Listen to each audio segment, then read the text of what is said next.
আমি গেলাম নোটিশ এলে যাইতাম না আগে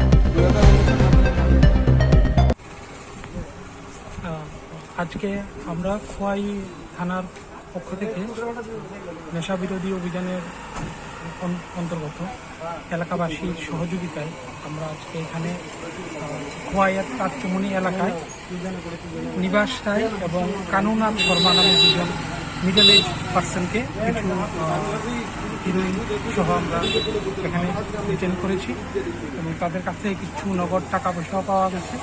আমরা ওদের এগেনস্টে একটা এনডিপিএসের মামলা নিচ্ছি এবং তদন্ত শুরু করছি। স্যার কি মনে হয় স্যার এটার পেছনে কি আরো কেউ থাকতে পারে স্যার? এটার পেছনে দেখছি আমরা চেইনটা এস্টাবলিশ করার চেষ্টা করছি, তদন্ত সেটা